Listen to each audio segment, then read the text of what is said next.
Estoy. Hola, ¿qué tal amigos? Bienvenidos una vez más a Uno Radio, la radio de la Universidad Nacional Obrera, y en su versión de YouTube. Saludamos a todas las personas que nos están viendo y muchísimas gracias por el apoyo que nos han mostrado en los últimos días. Ya saben, si estos videos les gustan, pues nos ayuda mucho la manita arriba, la suscripción, la recomendación con los amigos, todo se vale. También recuerda que si eres de Morelia o eres un estudiante de la Universidad Nacional Obrera y quieres realizar un programa con algún profesor o simplemente pues tú quieres decir algo, estamos perfectamente a tu disposición. Si quieres también que te invitemos y tienes algo que decir y crees que esta es una buena plataforma para decirlo, estamos completamente felices de recibirte. El día de hoy tenemos al maestro en Filosofía de la Cultura, Uriel Bernal, que si te digo Miguel Bernal, pero ese era músico. Sí. Que nos va a hablar de un tema muy interesante que espero que todos ustedes aprecien. Aunque se oye un poquito complicado al principio, créanme, les va a gustar. Se trata de la razón en la función práctica, me dijiste, en la vida práctica. Sí, estoy exagerando. Muy bien, pues bueno, comience por favor, maestro. Muchas gracias, Víctor. Es un placer estar aquí contigo. Muchas gracias por la invitación y por el espacio. Sí, bueno, efectivamente el tema del que quiero hablar pues es el del papel de la razón en la vida práctica. Como te comentaba hace un momentito, pues mi formación ha sido en filosofía, desde la licenciatura y la maestría, y desde en esos tiempos en los que iniciaba con las indagaciones filosóficas, siempre el tema de la racionalidad ha sido algo que me ha llamado bastante la atención, y no solamente pues a un nivel académico, sino incluso en un nivel práctico, es decir, de la vida cotidiana, de la vida de todos los días, ¿no? De tal forma que el ejercicio académico tiene su función, en primera instancia sí en las aulas, sí con los textos, sí en la discusión colegiada con profesores, pero también tiene una parte y debe tener una parte muy importante pues en la vida cotidiana, ¿no? De todos nosotros y de los que nos rodean. Entonces, bueno, en función de eso, este pequeño tema del que ahora quisiera hablarte, pues es derivado justamente del trabajo de investigación de la maestría realizado. Tuve la dicha y el apoyo también por parte de la Universidad Michoacana y del Consejo Nacional de Ciencia y Tecnología del país, de poder realizar una estancia de investigación justamente en la Universidad de Navarra, en Pamplona, España, con el doctor Alejandro Viu, quien me orientó de manera bastante puntual y a quien le agradezco muchísimo sus apreciaciones, al igual claro que a mis asesores aquí en la Universidad Michoacana, la doctora Marcela García, el doctor Alfonso Villa, justamente que me ayudaron a ver el tema de Aristóteles, el tema de su vigencia actual, de su relevancia, justamente en la medida que se trata de un autor clásico, ¿no? Aristóteles es el autor que he trabajado últimamente y que seguramente trabajaré el resto de mi vida de una manera muy cercana, y que gracias a la orientación de estos grandes profesores, de estos grandes filósofos, es que he podido encontrar que su pensamiento nunca deja de sorprendernos, ¿no? Ahora en ese sentido es que yo quiero mostrar un poco de esa relevancia de este pensador, dándome también un poco quizás esa libertad de interpretarlo pues a la manera en que uno pues lo va interpretando, ¿no? Es decir, un poco con de la propia experiencia que he podido tener al respecto. No será en ese sentido pues un texto o una explicación académica en sentido estricto, pero sí quisiera pues hacer notar que se refiere a esa parte de la filosofía, ¿no? Y que por cierto están todos invitados a conocer en algún momento los textos aristotélicos. Son para todo lector, se pueden leer en todos los niveles de especialización. Hay que tener un poco de paciencia, eso sí, con Aristóteles es un poco de pronto complicado, pero créanme que algo bueno siempre dejará sus páginas. Así es, bueno, yo, si me lo permites, quiero recomendar a nuestro amado público que si desean empezar a leer Aristóteles, pueden empezar. Hay muchas bibliotecas, bueno, mejor dicho, muchas librerías de nuevo, y estamos hablando incluso del Sanborns, donde puedes encontrar los textos de Aristóteles por unos precios bajísimos, sí. Bajísimos, o sea, estoy hablando de 30, 40 pesos, sí. Un texto pequeñito. Pueden comenzar con uno que se llama Sobre la Amistad, que es uno de los más fáciles de conseguir y más fáciles de entender, y que les va a ayudar a meterse en este mundo de la filosofía aristotélica. Van a entender por qué Aristóteles puede que no sea muy querido en el ámbito científico por tantas afirmaciones que hizo digamos, un poco aventuradas, pero en el ámbito filosófico es un referente que después de ya miles de años no ha dejado de ser relevante. Efectivamente, sí, así es. Incluso tenemos ya la fortuna con esto de las tecnologías, el internet, de poder tener acceso a toda su obra ya traducida al español de manera gratuita también, para si alguien por ahí de pronto no puede acceder al libro físico, incluso puede ya descargar los textos en el famoso formatito de PDF y están libres. Es decir, también ahí están los ebooks, también lo pueden buscar en la aplicación de Google Libros. Estoy seguro de que lo encuentran gratis. Sí. O por así, suponiendo que se lo encuentran carísimo, 15 pesos. Claro. Sí, y ediciones bastante buenas, ¿eh? Y le digo que mejor en edición ebook, porque honestamente leer PDF es molesto. Sí. Y la versión ebook, es decir, en las plataformas oficiales, ya los estoy viendo, muchachos. Sí. Te dan la opción de mejorar el tipo de letra, las palabras por página para que te sea más sencillo. Sí, eso sí. Porque si no, pues ya andamos todos comprando lentes y las ricas a las ópticas. Sí, exactamente. Sí, buen punto. Bueno, entonces, Víctor, si te parece, pues comienzo con esta exposición. Muchas gracias. Bueno, primero quisiera puntualizar justamente que para hablar de este tema me ha parecido interesante hacerlo a partir de 3 puntos principales. ¿Qué se puede entender por razón? ¿Cuáles son sus tipos? ¿Qué se entiende también por vida práctica? ¿Y qué se podría entender finalmente como el papel de esta razón en la vida ya práctica en particular? Entonces comienzo por el primero, el tema, digamos, de qué se entiende por la razón. Comúnmente cuando escuchamos el término razón o racionalidad o algo racional, algo razonable, pensamos casi de entrada pues en un aspecto más de tipo teórico, es decir, un asunto intelectual que se realiza, un asunto de pensamiento nada más, donde estamos justamente llevando a cabo ciertas operaciones mentales, ¿no? En algún sentido sí lo es, pero me gustaría traer el término justamente al término de razón, al término griego que utilizaba propiamente Aristóteles, que es el término de logos. Es un término en griego pues bastante complejo, bastante amplio en sus significados, pero se traduce o se puede traducir por pensamiento, discurso o razonamiento, incluso lenguaje o palabra, ¿no? Pero para este efecto habría que ahí rescatar el asunto justamente de que se trata de que la razón es un tipo de discurso, es decir, es una capacidad discursiva que, diría el propio Aristóteles, también es innata al ser humano, ¿sí? Y de hecho le da como su característica natural, su característica esencial, que lo distingue de otros tipos de animales, ¿no? El ser humano, el anthropos, para Aristóteles pues era justamente aquel animal político, animal razonable, racional, sociable incluso, que tiene logos, que tiene capacidad de hablar, que tiene capacidad de discurrir. Entonces, en ese sentido, sí, la razón es un tipo de actividad discursiva, es un tipo de actividad también mental, pero que tiene su relación directa con las cosas, es decir, con el mundo. No se queda únicamente en una operación intelectual, hay que estar, en términos de razón, de logos, hay que estar muy pendiente de las cosas del mundo que se quieren explicar. Este último punto de la explicación es muy importante. ¿Por qué? Porque cuando se razona es también, sería como similar a decir que se trata de explicar algo, explicarse a sí mismo, explicar algo del mundo, algo del ejercicio de todos los días, pero esa explicación no es una explicación, digámoslo así, fortuita, accidental, sin más, sino que tiene un cierto orden, lleva una cierta estructura, y que bueno, este ejercicio explicativo racional ha tenido pues su razón de ser a partir de un cierto asombro también desde sus orígenes del ser humano con la naturaleza, ¿no?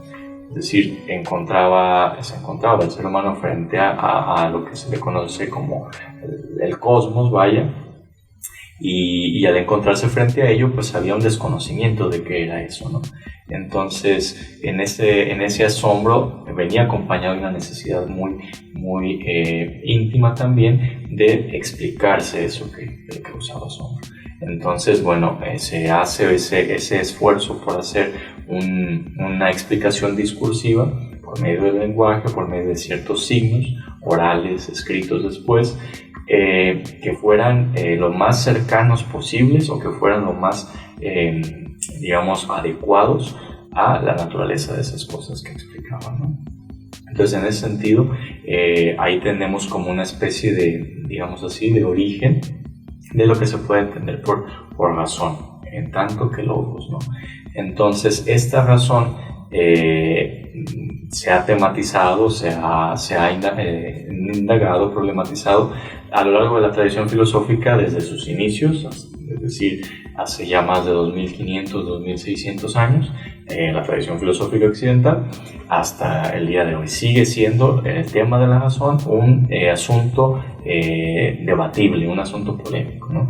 En sus orígenes, pues, ¿qué es la razón? Ya decía un poquito de qué se trataba, pero más que nada el asunto de ver también si había posibilidades de que la razón, o por medio de esa capacidad discursiva, se pudiera acceder a algo más allá que el mero nombre de las cosas, sino, es decir, a la verdad de las cosas, a un cierto conocimiento de las cosas, ¿no? Se empezó a hablar ahí de la explicación verdadera respecto del mundo. Es decir, no había una explicación, como comentaba, sin más, sino una explicación que trataba de ser ordenada, que trataba de ser acorde a las cosas, a la naturaleza de las cosas mismas, con la intención de que pudiera considerarse como una explicación verdadera de las cosas, ¿no? Un poquito lo que buscaba Platón con su analogía del mundo de las ideas. Exactamente. Sí, ahí en el caso de Platón tenemos un esfuerzo por apuntar justamente a que en ese cosmos que podemos observar en el mundo cotidiano, tras él se encuentra una realidad. Digamos, este cosmos cotidiano sería una especie de apariencias, sería una especie de mundo de apariencias, tras del cual se encuentran ciertas esencias, ciertas ideas, justamente, las cuales son la verdad en sí misma, ¿no? Por ejemplo, el bien en sí mismo, la justicia en sí misma, la belleza en sí misma, etc. Y decía él que para acceder a ese mundo de las ideas solamente podía hacerse a partir de un ejercicio racional, a partir de un uso de logos. Él va a apuntar, como su maestro Sócrates lo hizo, sobre todo el Platón joven, apuntaría a que el uso de la razón que él considera adecuado para llegar al mundo de las ideas es el uso de la razón dialéctica. Dialéctica también en términos de, digamos, de mayéutica, decía Sócrates, mayéutica de parir ideas, ¿no? De hacer por medio de preguntas, por medio de una interpelación directa con los ciudadanos, hacer que estos llegaran a las ideas, es decir, que por medio de la discusión las parieran literalmente, ¿no? Eso lo retomó Platón con mucha intensidad. Bueno, en este momento la dialéctica es una metodología de raciocinio muy usada, que bueno, la podemos criticar, podemos ponernos kantianos y decir que tiene muchos límites. Claro. Pero si estamos hablando precisamente de un pensamiento antiguo, vale la pena retomarlo. Desde luego que sí. Sí, efectivamente, el tema de la dialéctica ha sido desde que Sócrates comenzó con la mayéutica hasta la fecha, algo que no se ha dejado de lado. Hubo un momento, como bien dices, con Kant, que en términos generales la razón parecía que ya estaba, no superada, pero sí que necesitaba de límites, justamente como mencionas, porque en esta necesidad de explicación y en esta cierta, como garantía que parecía dar la razón para tener la verdad, para llegar a las ideas, para llegar al conocimiento cierto del mundo, parecía ser que entonces era una especie como de capacidad casi omnipotente, por así decirlo, ¿no? Que nos permitía explicar todo.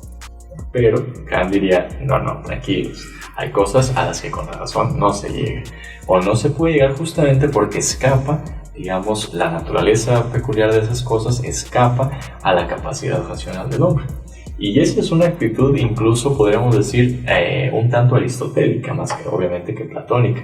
Porque para Platón la dialéctica sí es un asunto hiperbólico, ¿no? Es decir, que se expande y que nos da para alcanzar todo en términos explicativos, ¿no?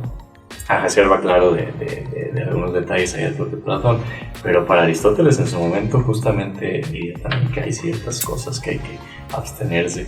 Pero sí, el tema de la explicación por medio del ejercicio dialéctico de las cosas es un tema que está muy, digamos, es muy necesario, es un ejercicio imprescindible justamente en el uso de la razón o en el papel de la razón, más que nada en la vida teórica, en algún sentido. ¿Por qué? Porque nos permite también, tanto con Platón como con Aristóteles, llegar a los primeros principios básicos, fundamentales de todas las ciencias, ¿no? Esos principios que fungirán como axiomas en los diferentes tipos de saberes humanos para, con base en ellos, poder explicar justamente, poder tematizar sus objetos de estudio, ¿no? La física, pues la naturaleza, la matemática, los números, etc., ¿no? Entonces, pues en términos de qué se puede entender por razón, creo que sería esto, ¿no? Es decir, esa capacidad discursiva para explicar las cosas, tratando de hacerlo de la manera más adecuada posible con la naturaleza de estas cosas, ¿no? Ahora bien, Aristóteles es muy puntual en decir que las cosas, el mundo, el ser como tal, no se dice ni es de una sola manera. Es decir, hay diferentes modos en los cuales las cosas son. No todo es, digamos así, necesario, porque hay cosas que pueden ser y pueden no ser, es decir, contingentes. Hay entidades matemáticas, hay entidades naturales sometidas al tiempo, al cambio, etc. Entonces, en ese sentido, no me voy a meter ahorita mucho en esta parte de los diferentes sentidos de ser que tematiza Aristóteles, pero sí es importante tener esto de base. ¿Por qué? Porque si las cosas se dicen en varios sentidos, entonces la razón, el logos que intenta explicar las cosas, también va a ser de diferentes formas. Es decir, también va a haber diferentes tipos de logos, cada uno de la manera más propia posible a cada tipo de ser de las cosas. Es decir, si tratamos de cosas matemáticas, vamos a necesitar un tipo de logos que nos permita tematizar cosas necesarias, porque en el caso de Aristóteles, las matemáticas son entidades necesarias, es decir, que no están sujetas ni al cambio ni al movimiento, por lo tanto son atemporales, ¿no? En ese sentido no cabe pensar que lo que son ahora van a ser diferentes después, sino que van a ser siempre de la misma manera. Al menos pues así se pensaba en aquel entonces acerca de las matemáticas. Ya ahora hay mucha discusión al respecto, ya no se hablaría quizás con la misma certeza, la misma seguridad de realidades matemáticas absolutas, determinadas, inmutables, ¿vale? Pero en ese momento sí. Entonces, en ese sentido, la razón ahí es un tipo de razón demostrativa. Se tiene que demostrar verdades absolutas, verdades teóricas. Pero, dice Aristóteles, no es el único tipo de razón posible, porque también está el tipo de razón dialéctico, que no es similar al matemático. ¿Por qué? Porque el dialéctico, el tipo de razón dialéctico, se presta más bien a la discusión de opiniones respecto de cosas probables, ¿sí? Cuando no se puede llegar a una verdad absoluta, se debe discutir a partir de varias posturas cuál de ellas es la más probablemente verdadera. Porque dice Aristóteles, donde hay verdades absolutas, pues no cabe la discusión, ¿no? Es evidente y se acepta. Pero cuando no estamos seguros, porque estamos tratando de cosas posibles, es decir, que sí están, sujetas al tiempo, al cambio, al movimiento, entonces ahí necesitamos de alguna manera discutir cuál postura, cuál opinión respecto a esas cosas es la más probablemente verdadera, o simplemente cuál es verosímil. Eso es lo que Sir Arthur Conan Doyle en algún momento resumió en sus libros de Sherlock Holmes como: cuando has descartado lo imposible, lo que queda debe de ser la verdad. Exactamente. Y para descartarlo se necesita ver un proceso justamente valorativo de las cosas o de las teorías, de las perspectivas, para ver pues cuál de ellas nos acerca más a esa verdad, ¿no? Sí, efectivamente. Y eso para él es un proceso que puede ser, que de hecho es, mejor dicho, continuo. No es algo que se agota en un momento determinado. El ejercicio dialéctico, la discusión como tal, la discusión a diferencia, claro, de lo que conocemos nada más como simple alegato, ¿no? Sino una discusión en donde se establece de manera lo más claramente posible la postura, los puntos de partida, los puntos a los que se quiere llegar de cada uno de los interlocutores, ¿no? Y supone también como cierto nivel más o menos similar, más o menos homólogo de conocimiento respecto de lo que se habla, ¿no? Como cierta autoridad, por así decirlo, ¿no? Es decir, si se está debatiendo sobre una cuestión política, pues se espera que las personas que están ahí en ese debate sean conocedores del tema político en cuestión y no que se esté debatiendo, por así decir, a partir de un político pues con un matemático, por ejemplo, ¿no? ¿Sí? Donde son dos órdenes de cosas diferentes. Y eso tendría que tratar de que sea con personas que sean la autoridad en el caso, es decir, que tengan un cierto conocimiento sobre ello para que la explicación, la discusión sea rica y sea además efectiva. Porque un matemático nos va a hablar de matemáticas y de Aristóteles. Y no se puede esperar que un matemático se le puede exigir a él que sea persuasivo. El matemático él va a la demostración de los teoremas, etc. Sin embargo, tampoco se puede esperar que un político nos demuestre verdades absolutas. Nos las va a plantear como verdades absolutas, pero hay que tener en cuenta que no son verdades absolutas. Tampoco es su intención. Exacto. Parte de la política es que los hechos son irrelevantes en política. La interpretación más bien, ¿no? Es la interpretación o el objetivo mismo del político. Uh-huh. Sobre todo porque los políticos de hoy en día son maquiavélicos. Claro. Bueno, sí es un poquito en el sentido que la gente conoce, ¿no? Uh-huh. El fin justifica los medios. Todos los políticos creen que hacen el bien, por mucho mal que hagan. Exacto, se creen justificadas sus fechorías, ¿no? Así es. Sí, efectivamente, en ese tenor, pues no se puede esperar, digamos, no se le pueden pedir peras al olmo, ¿no? Con este caso, porque hay que diferenciar, diría Aristóteles, pues el grado de rigor que se requiere en cada tema a discutir, en cada ámbito de cosas, ¿no? Entonces, en este tipo de razonamiento dialéctico es para eso justamente, para debatir, para discutir, para dialogar, ¿sí? Sobre cosas pues posibles en las cuales hay que ponernos de acuerdo porque no tenemos una certeza absoluta de ellas. De este tipo, del tipo dialéctico, también se sigue otro, o más o menos en el mismo tenor, en términos de que trata también sobre cosas posibles nada más, el razonamiento práctico. Y el razonamiento práctico, digamos, trata sobre cosas posibles, pero sobre cosas posibles para nosotros los seres humanos, ¿sí? Es decir, no sobre lo posible en general, no sobre lo posible para, digamos, de aquí a 1000 años, sino sobre lo posible dentro de nuestras circunstancias particulares. Vaya, no está hablando de la posibilidad de que una estrella supernova pueda ser contenida dentro de algún instrumento. Exacto. Que es algo a futuro y con un alcance inimaginable en este momento, uh-huh. Sino habla de, por ejemplo, la posibilidad de nosotros de mejorar nuestras relaciones humanas, uh-huh. Nuestra tecnología actual, ahora sí que hacer un mundo unido que suena posible, pragmático, uh-huh. Y si eso es deseable tan solo. Exacto, sí. Efectivamente, le has dado justamente el clavo. ¿Por qué? Porque ahí el tema de las relaciones interpersonales es lo que va a decir Aristóteles que es el tema pues justamente, o uno de los grandes temas justamente de la ética, ¿no? De la ética, ya lo mencionaste en el inicio con el asunto de la amistad.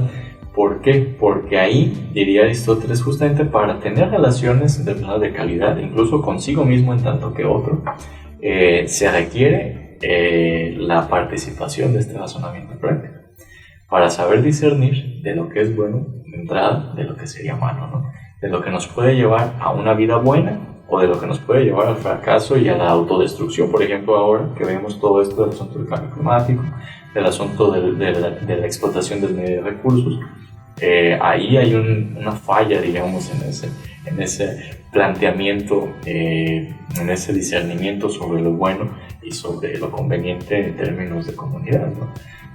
Ahí quizás nos estaría fallando el asunto de no saber ver cuando se trata meramente de egoísmo y cuando se trata de bien común, ¿no?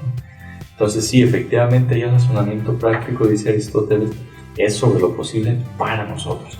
E incluso ese para nosotros debe plantearse de manera muy cercana o de forma muy correspondiente, con la situación particular sobre la cual se habla, es decir, sobre el contexto. Hay que delimitar muy bien sobre qué estamos hablando, en qué condiciones históricas, sociales, políticas, etc., para saber de qué forma, para que nuestro razonamiento sea de esa forma más efectivo. Entonces, ese es otro tipo de razonamiento práctico. Tiene que ver con lo que es bueno para nosotros mismos, en tanto que individuos y en tanto que colectividad. Es decir, lo bueno para mi vida y lo bueno o el bien común, ¿sí? Ética y política, también jurídica. Y finalmente hay otro tipo de razonamiento, que es un tipo de razonamiento que curiosamente conjunta el dialéctico con el práctico. Es el tipo de razonamiento persuasivo o retórico. Generalmente cuando escuchamos la retórica pues pensamos nada más en ese sentido peyorativo que desde algunas de las obras de Platón se tuvo, donde se toma como mera palabrería, ¿no? Pero incluso el mismo Platón ya en sus obras de madurez dirá que no es tanto que esté mal la retórica como tal, sino cierto tipo de retórica, ¿no? Que es el cierto tipo de retórica sofística que simplemente quiere adular, que simplemente quiere manipular para ciertos fines meramente particulares, ¿vale? Pero que puede haber una retórica buena, una retórica filosófica, con una base moral, una base epistemológica sólida, que nos ayude justamente a persuadir sobre lo bueno y sobre lo verdadero.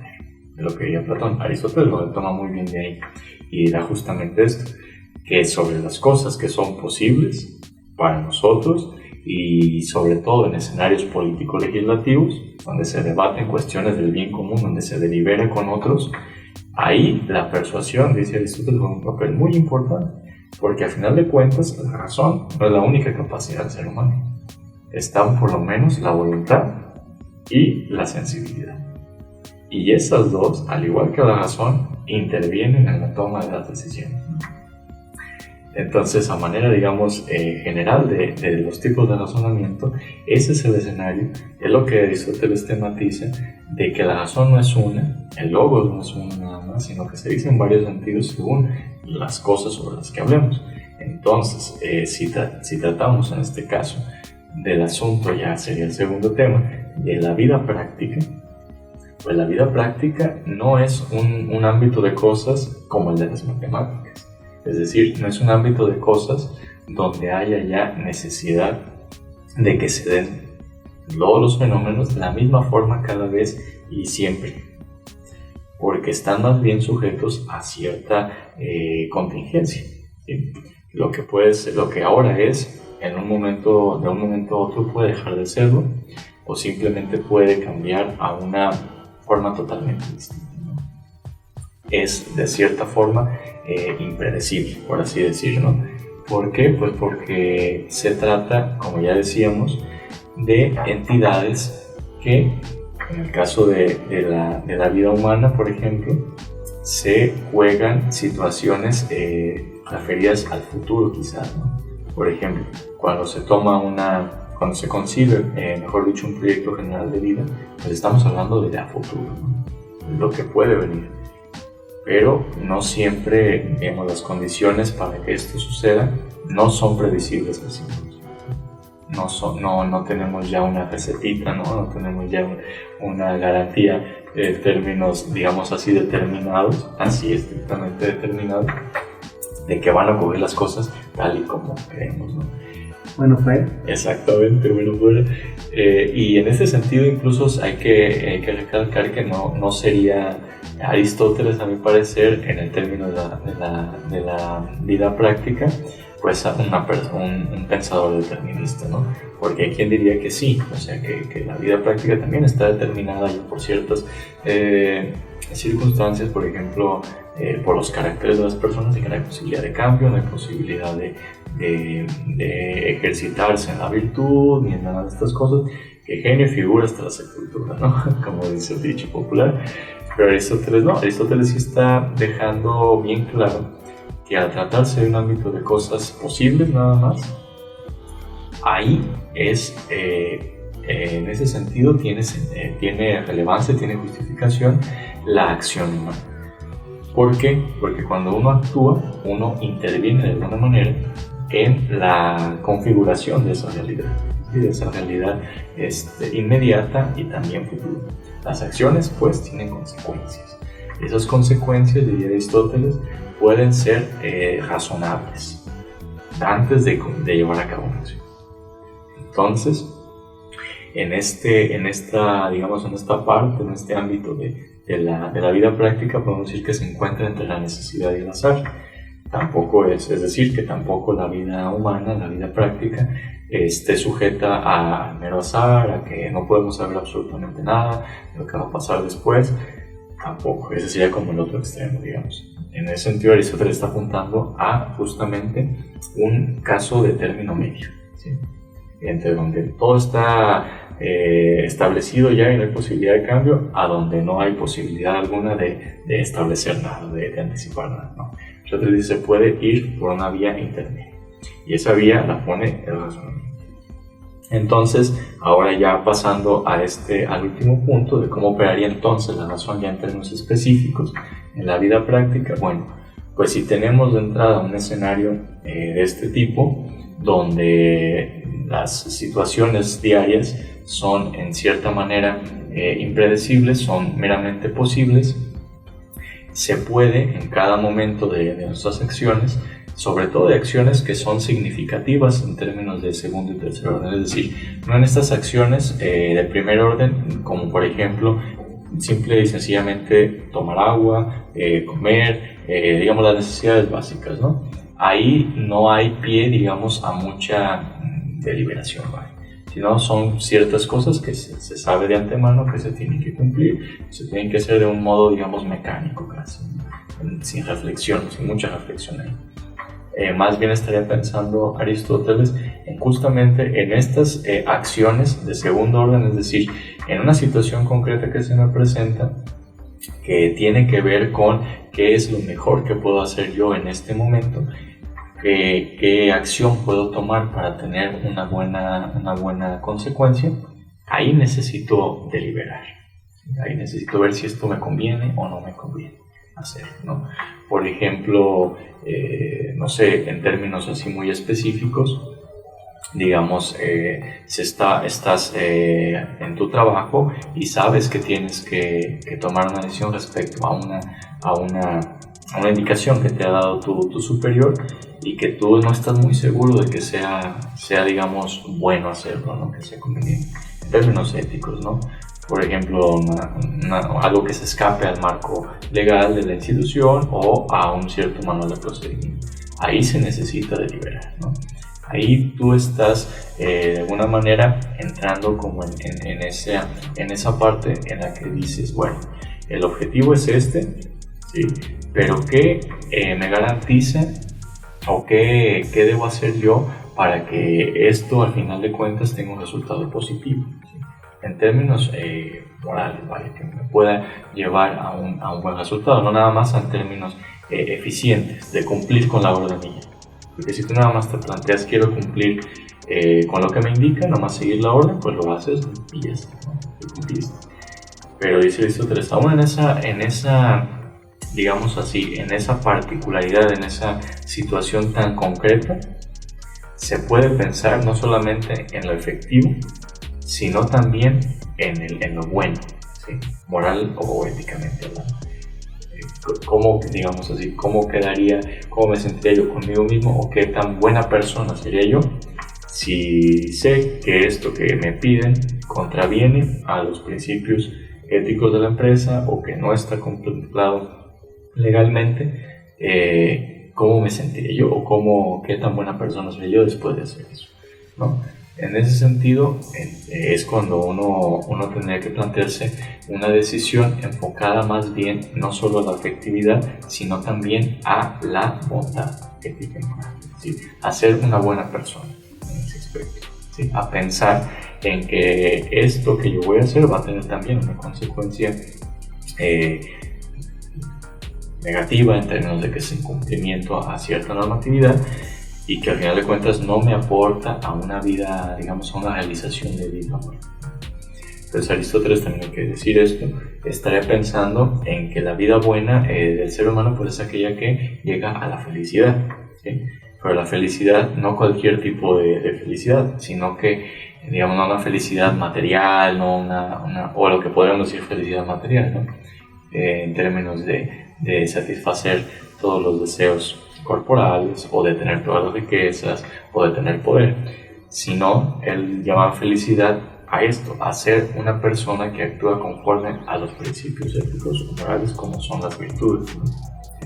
Aquel que se ejercita en la justicia, en el justo medio de la temperancia respecto a las pasiones, el que es prudente, el que es incluso sabio, etc.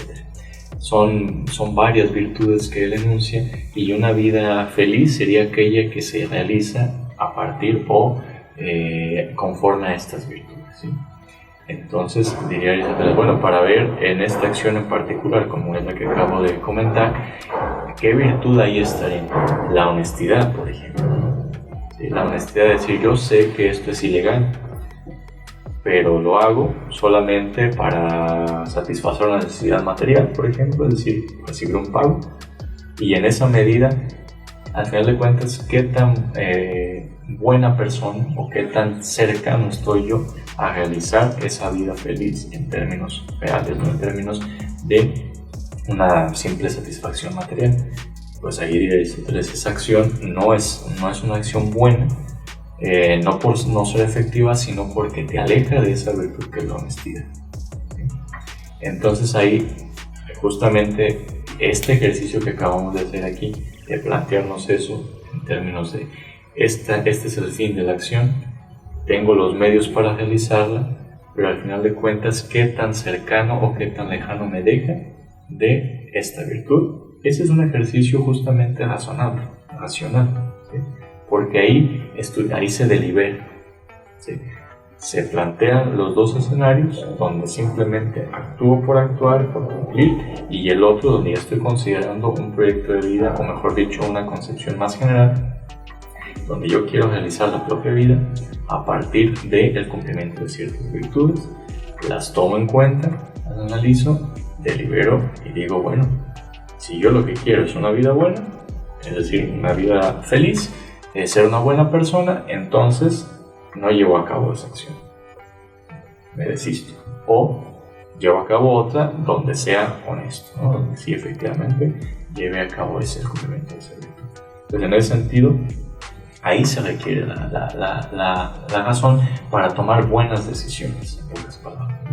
La razón nos ayuda en la vida práctica a deliberar primero cuáles son los pros y los contras, y a ponderar, a sopesar como en la balanza, justamente cuáles son los pros y los contras de una determinada acción, ¿sí?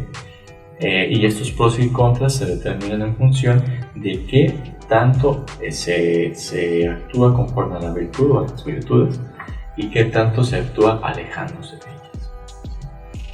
¿Por qué? Porque al final de cuentas se quiere ser una buena persona, no nada más en términos individuales, sino también en términos colectivos, ¿sí? Tener una buena convivencia con los otros, tener una buena sociedad, una buena ciudadanía, depende en gran medida de que se actúe con base o conforme a virtudes, ¿sí? Eso nos va a llevar a un respeto también del otro, a un respeto porque al final de cuentas el respeto también es una virtud, nos va a llevar a respeto del otro, nos va a llevar a actuar con justicia, nos va a llevar a actuar con moderación, y eso nos va a permitir establecer una sociedad, una sociabilidad, una red de relaciones interpersonales buena, ¿sí?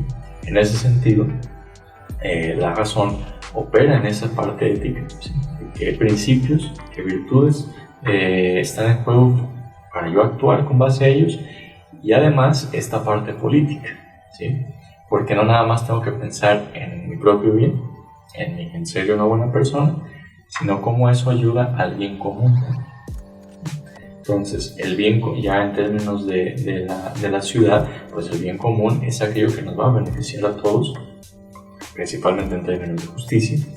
Entonces, si se actúa únicamente pensando en términos de eficacia, sin razonarlo en términos de éticos, lo que va a pasar es que lo que ya vemos ahora en sociedades como las nuestras, que se llevan a cabo acciones simplemente pensadas desde cierto egoísmo o simplemente pensadas desde el beneficio inmediato material. Y la justicia se deja de lado, o la justicia se imparte para unos cuantos, etc. Entonces el bien común ahí se fragmenta, no se tiene a la vista, y en ese sentido la razón no está presente de una manera buena. Entonces hay evidentemente muchos elementos más, porque habría que decir también que la jurídica, la parte del derecho, también en términos, digamos, de una rama ya de la parte de la política, también estaría pensada en estos términos, es decir, toda esta parte de legalidad, toda esta parte de la promulgación, la legislación de las leyes, se hace también a partir de un ejercicio razonado, ¿sí? De ver la conveniencia o no, la pertinencia o no de ciertas leyes, ¿sí? Qué tan buenas son o qué tan malas son, qué tanto nos acercan o qué tanto nos alejan del bien común. Entonces eso también requiere de un ejercicio racional, de la razón, de poner en práctica ahí la discusión en términos dialécticos, por ejemplo, para ver desde diferentes perspectivas cuáles son los pros y los contras de esa ley, y finalmente cuando ya está aprobada, cuando ya se debe aplicar, también para discernir en las situaciones concretas que pasan, porque pues son diferentes en cada caso, por esto mismo de que están sujetas al cambio, al movimiento, de qué manera estas leyes se deben de interpretar en función de ese caso particular. Y ahí también se requiere cierta discusión y cierta ponderación, ¿no? Por eso la razón ahí es muy importante.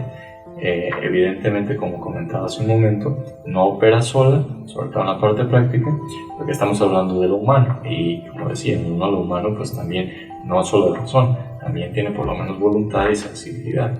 Entonces, la toma de decisiones se lleva a cabo a partir de un ejercicio sí razonado, pero también hay que tomar en cuenta que ahí intervienen las pasiones, digamos, el coraje, la felicidad, la tristeza, la esperanza, etc. Y la voluntad, es decir, la capacidad de actuar o la decisión de actuar o no actuar. Entonces, diría Aristóteles, no hay que dejar que esta parte de alguna manera domine para no tomar malas decisiones, ¿sí? Es decir, no actuar únicamente por impulso de la ira. Hay que razonar, hay que ser prudentes. Entonces, la razón ahí, de alguna manera, trataría de no digamos así, no de supeditar a las otras partes, sino más bien de que las tres, de alguna manera, actúen de manera conjunta, ¿sí?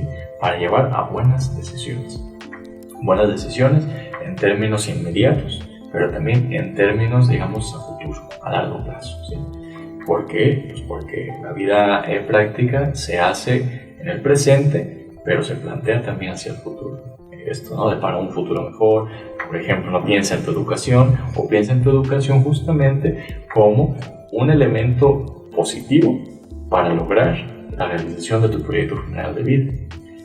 Y ahí, cuando tú decides, por ejemplo, qué carrera quieres estudiar, pues eso se supone o se hace más rico, te llevaría a un resultado más positivo si lo sometes a deliberación, ¿no? Si ponderas los pros y los contras.